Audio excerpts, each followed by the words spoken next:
Welcome to the Who, What, Why podcast. I'm your host, Jeff Schechtman. In an era where expertise is increasingly under fire and facts are treated as malleable commodities, even the weather report has become a battleground. My guest today, Chris Gloninger, former chief meteorologist at KCCI-TV in Des Moines, Iowa, stands at the intersection of many of the issues of our time. Chris's story is a microcosm of the erosion of respect for expertise and facts in our public discourse. When a meteorologist can't report on climate change without facing death threats, we've crossed a dangerous line.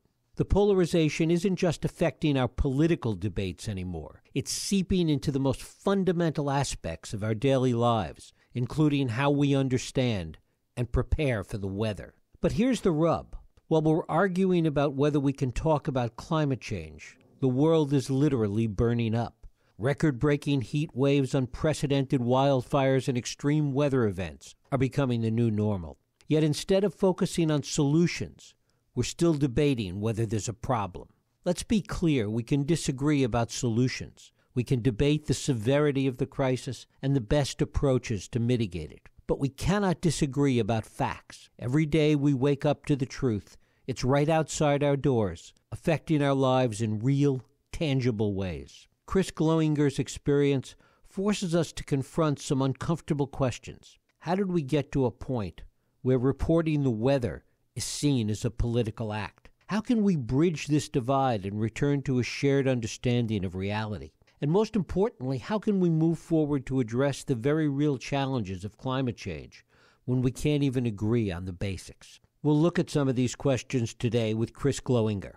His story is not just about a weatherman facing threats. It's about the critical importance of scientific literacy, the dangers of politicizing facts, and the urgent need to find common ground in addressing one of the most pressing issues of our time. This isn't just about the weather. It's about the very fabric of our society and the future of the planet. It is my pleasure to welcome Chris Gloninger here to the Who, What, Why podcast. Chris, thanks so much for joining us. Thanks, Jeff. Thanks for having me. Well, it is a delight to have you here. First of all, tell us a little bit about how you became a meteorologist, how you became a television weatherman. The first question, it stems back to second grade when I was hit by Hurricane Bob, my hometown on eastern Long Island, and I was fascinated by weather. Wasn't sure if I was going to go into TV, but I definitely wanted to study it as a meteorologist, and it wasn't until college and I did an internship at WABC in New York that helped me seal the deal to my TV career. And back in 2006, that's when I got my first job at WHEC in Rochester, New York. So now I'm kind of back at my roots, looking more at the science than doing on-air work, but I certainly enjoyed my time as a broadcast meteorologist. And you made the rounds to different TV stations, as is the norm in that business. You were in Boston, and then you went to Iowa. Talk about that move and why. Yeah, when I was in Boston, I started the country's first weekly series on climate change. I grew a passion for it. I'd argue that I was more inspired to talk about climate change and connect the dots between extreme weather and climate change than I was just forecasting day-to-day weather. And I received an email after launching, again, the country's first weekly series on climate change. I received an email from a news director in Iowa asking if I would be interested in being chief meteorologist. And they wanted somebody to talk about climate change. And honestly, Jeff, I wouldn't have taken the opportunity if it didn't allow me to do more around climate change. And after meetings and flying out there, it seemed like a great fit. It's what they wanted. They saw the need with the agricultural industry. They saw that the weather was getting more extreme and they needed somebody to connect the dots. And later on, I found that another meteorologist that interviewed for that position reached out and said exactly, he had the same experience that I had. They were heavy on climate change, and that was what they were looking for. And once you got out there, talk about how it began to unfold, what you began to uncover as the reality as opposed to what was promised. The pushback was pretty instant, I would say.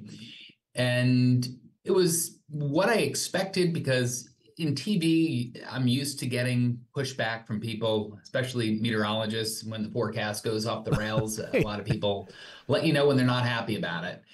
But in this case, I was proud of the work that I was doing because I found a way in a very conservative part of the country to connect with a broader audience. I wasn't catering to a more progressive crowd that I was in Boston, but in this case, I used terms and phrases and talking points that really are the roots of conservative philosophy and made it work. And unfortunately, at the end of the day, my station really only listened to that small but loud minority of people that didn't like it. There were others that were appreciative of my work. So, for example, Jeff, in Iowa, they're one of the largest wind producers when it comes to energy. Our energy bills were half of what they were in Boston, yet our house was twice the size of the home that we moved from in Metro West in Eastern Massachusetts. And that's because of wind power. It's true energy independence, and that's a conservative term, energy independence. It was also a source of income for farmers. They would get anywhere from $10,000 to $15,000 in land leases, and that could offset a bad season if we were in drought or seeing floods. The other issue that I brought up was the fact that we were having these billion-dollar disasters that we weren't adapting to, that we weren't mitigating. We were just letting them go. We were giving communities blank checks to rebuild without taking adaptation into account. And I said, that is fiscally irresponsible. I said, we're having $1 billion disaster, and that's a disaster costing at least $1 billion every 2.5 weeks. And if we keep letting that happen, that it's irresponsible. It's fiscal irresponsibility. And for every dollar spent on mitigation and adaptation, you save $7 in recovery costs. Again, both of those ways that I found to connect had to do at the end of the day with money. And at the end of the day, with the conservative philosophy, that is one of their key pillars in their beliefs is smart economic decisions. You knew clearly what the dangers were, what you were getting into in doing this when you went to Iowa, in spite of what management of the station told you they wanted to do. What trepidations did you have? What concerns did you have about how this might play out early on? I was concerned that the pushback would be even harsher. And really that first year, it was what I expected. I expected it to be worse. I expected the pushback to be greater in numbers and volume. And that really didn't happen. I would get frequent emails, but it wasn't like if I walked out in public, people were criticizing me. And, you know, when you're a chief meteorologist in Des Moines, Iowa, in a weather market, and people see you and know you and come up to you frequently, right? So that wasn't happening. After I received the death threat is when it went from 0 to 60 in such a short amount of time, because I wasn't expecting death threats. And when I got that death threat, it was followed up by a series of harassing emails. And then that same person who eventually was arrested for third-degree harassment, he would write and say that his friends were talking about me. So I didn't know how big of a network he had, that clearly they were unhappy with what I was doing. And that is when it really hit home and was a safety concern, not just for me, but for my wife and in our families. My wife's family in Wisconsin, my family in New York, we're very concerned for our safety. And instead of getting support, there was short-term support for my safety, but they didn't support my mission, which was to help people better understand the impacts of climate change. They told me to stop mentioning it or not mention it as much, and to try to avoid using the phrase climate change because it was so polarized in their eyes. And yet that was what was promised to you when you went there, that you would be able to do this. You know, job descriptions change. There's no question of that. And I don't intend this to sound egocentric or look, I'll just say it. You don't go from a top 10 television market to a market 68 or 70. And I don't know what it is right now, without basically going on your terms, right? I mean, you just wouldn't make that step back in a career. In TV, in journalism, in media, you climb the ladder and go to higher and higher and higher markets. I did this because I thought it was a great opportunity to help my mission and try to improve climate literacy across a wider audience. And for me, that's what was difficult. Like they wanted me to mold into their desires. And when you're talking to a veteran in the industry, that's not an expectation that you should have for that person. It's fine if it's a person that's just, getting their first, their first experience in a TV station. We had plenty of students right out of college that this was their first job. That I get, but you don't expect that for somebody that you brought in to do a job and then expect them to conform and then change the way they're doing things. That's not how it works. Is it your sense that management was sincere initially, that they really had this idea, that they thought this would work, and even they were surprised by the degree of backlash? I think that they had good intentions in doing it. I don't know. The cynical part of me sees that the same ownership group had a station in Boston. And I was doing this groundbreaking coverage of climate change in Boston at the time, something that their sister station was not doing at the time. So, I mean, again, that's the cynical side of my brain is saying maybe there was some insincerity in hiring me for that position. But on paper, it seemed like they were sincere, that they wanted to do it. They allowed me to do it. But then when it hit that fever pitch, they asked me to pull back and not use the phrase. What I think shocked them and shocked me was when I was leaving, the volume of emails that I received from all across Iowa that was wanting to hear about the science, that was appreciative of connecting the dots between what was happening with extreme weather and climate change. And what I did was I printed them out, put them in a binder, and I put Post-it notes from viewers that were from conservative markets. And these were cities and towns where the Republican majority was probably 80% to 20%, if not higher. And yet those people were happy that I was doing that.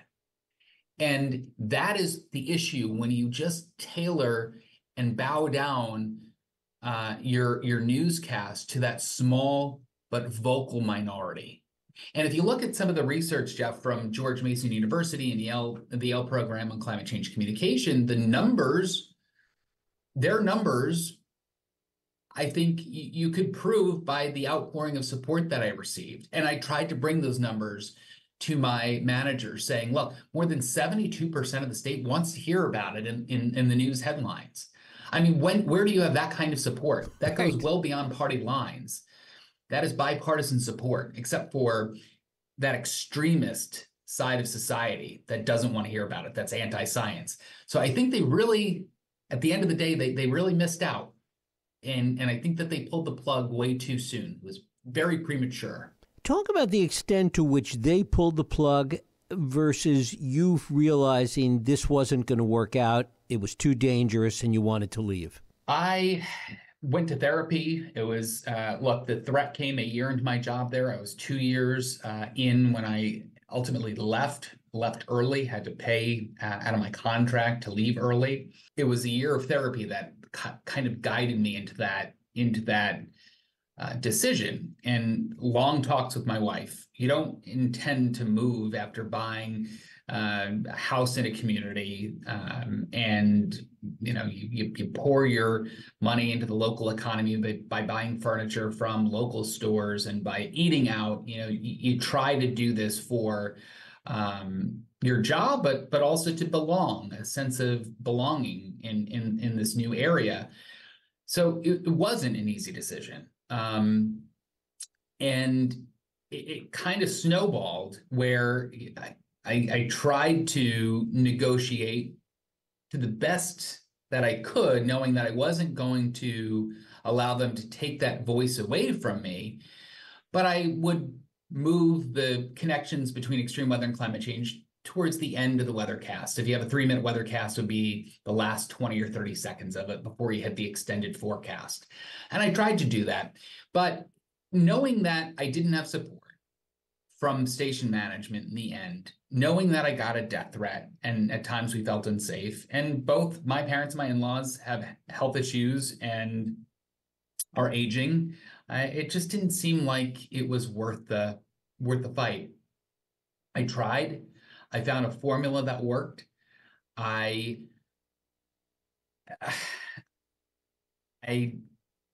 tried my hardest to find a way and a path forward, and it just didn't feel right. And I think the media coverage at first was just the idea that I got a death threat, got scared, quit. I walked away, ran away from the job. And I tried to tell people that, look, there was more to that. And I give major props to Cara Buckley at the New York Times, who took my story after she reached out and confirmed everything. It confirmed my accusations. People just didn't want to hear it out of my mouth, and they were going to report it. Either they were too lazy or were working on too tight of a deadline to publish the story. But that was an important part of it, because I didn't quit because I just got a death threat. There was a lot more to it than that, including the lack of meaning the station support. Could you have ever imagined when you got into this business that doing the weather would become a political exercise that would result in death threats? No, I don't. And really, up until 2016, it wasn't.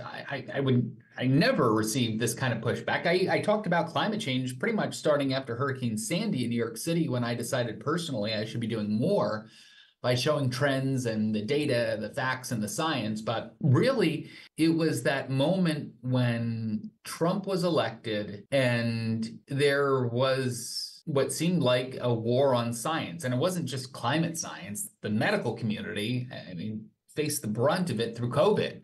Doctors being questioned. And what blows my mind, Jeff, is when you have people that are criticizing you and writing to you and it seems like their ideology, they feel, holds more weight than any academic background that you have in the subject matter. What is the world? What are we doing if we really think that ideology outweighs science, data, and facts? Like, it's sad, it's scary, it's frustrating. Never in a million years getting into this did I think I'd be having to deal with that. I literally showed carbon dioxide levels at a recent climate talk that I was giving, and over 800,000 years. And we know that through ice core data. That's how big of a data set we have. So it shows the natural variation over the better part of 799,000 years, even more. And then that graph shows, starting right at 1900, CO2 levels just go vertical. And somebody in the audience said, well, something must have happened then. We just need to figure out what. And I said, this isn't science as much as it is history. It was the Industrial Revolution. It's when CO2 levels started to go up. And he's like, yeah, but it's got to be something, something else. They just, even with the data and an unphotoshopped graphic that was right from NASA, they still could not get beyond that. What their eyes were showing them, their brain was not believing. And that is really, I think, defines the bigger issue that we have right now, and why this next election is so critical for science. And I don't mean to sound dramatic in that, but the fact that somebody can look at a graph like that, see it, and still be doubtful and wondering why is mind-blowing to me. I guess the broader question is whether we can turn the clock back, that regardless of the results of the next election or the election after that, that we have given rise to a whole cadre of people that deny science, as you're talking about. When I sat in those meetings with station management and they said I was being difficult, I said, you're giving editorial control to an extreme right-wing organization, essentially. This goes beyond politics. This is allowing these people that have these conspiracy theory, fascist viewpoints, they're holding weight, and that scares me. To your point, we need to hit the reset. We need to get back where I know advertising and I know viewership is important, local news, but telling the truth and not omitting facts is even more important than that. And at the end of the day, if you're not focused on that, then you're not doing true journalism. What did this experience teach you that was to your surprise about local news and local stations? You were watching the news and you heard about a car crash or a house fire, and you heard there were 5 people injured, or the house was a total loss, and they didn't tell you the why, even if they knew it. What do you think as a viewer? And I think at the end of the day, like that is a failure. It's a failure of the journalist covering that story. It's the failure of the news anchor that's reading the news. It's the failure of the producer for not including the why. And I think that we are in scary times if we are editorializing based on the local politics of an area without going. I mean, I would sit through newscasts where at the time, Governor Reynolds would just be talking about things that were misinformation, disinformation, and she had this pulpit where she could say whatever she wanted to the entire viewing population without being fact-checked. Very rarely did they take time to fact-check, and that is the bigger issue. It was funny. I got an email and an inquiry from a market in a conservative state, but a liberal city. They were looking for a climate reporter at the end. And the guy, I give him a lot of credit, for thinking outside the box. But he said, yeah, it's a conservative state, but this is a liberal audience. That's how we're able to do this. Like, okay, but if it was a conservative market, you wouldn't be doing that, right? Because you're afraid that would rock the boat and upset your audience. We have to get away from that. You've, after all of this, moved away from television. You've had enough of that. Yes. I am a senior climate scientist at Woods Hole Group, which is an environmental consulting company. We do a lot of work in climate mitigation and adaptation, helping communities build resilience. The work is rewarding. I'm back in my science roots, but I'm also helping communicate why these projects are important. And it's rewarding. I love it. It's been a bit of a learning curve over the last year, but it is rewarding and kind of gets back to my mission, which is to improve climate literacy and make a difference. At the end of the day, climate change is the existential crisis of our lifetime. It affects everything, and people really need to be aware and know that. And can you see yourself back on television, getting back in that part of the business? My wife says, if you ever go back, it has to be on your terms. And that's right. And, I would never say no, but it would have to be a platform where I could show the data, the science, and the facts and not be silenced. That would be the only way. And finally, what does this experience tell you about the ability to get the message out there about climate change? You're doing it now from a different perspective, but it's still important for that message to get out there and reach people. Are there just people that are never going to get the message? I don't think so. I think we need to self-reflect, and I think we shouldn't avoid talking about it. Even if you have someone that's in your life that may not have the same political views as you, you need to talk about it and stay engaged about it, because when it's top of mind and people are having dialogues about it, that's important. And I can't undersell that fact that is probably the most important thing that we can all do. Unfortunately, I think at my station, my very good friend who's there said he still watches and the station that I was at, and confirmed that really he does not think that they're doing any climate-related coverage anymore. So it's sad in that we were the only ones really doing it in that market.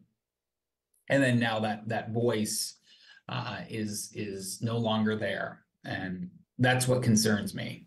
Chris Gloninger, I thank you so much for spending time with us today here on the Who, What, Why podcast. Jeff, thanks for having me. Thank you. And thank you for listening and joining us here on the Who, What, Why podcast. I hope you join us next week for another radio Who, What, Why podcast. I'm Jeff Sheckman. If you like this podcast, please feel free to share and help others find it by rating and reviewing it on iTunes. You can also support this podcast and all the work we do by going to whowhatwhy.org/donate.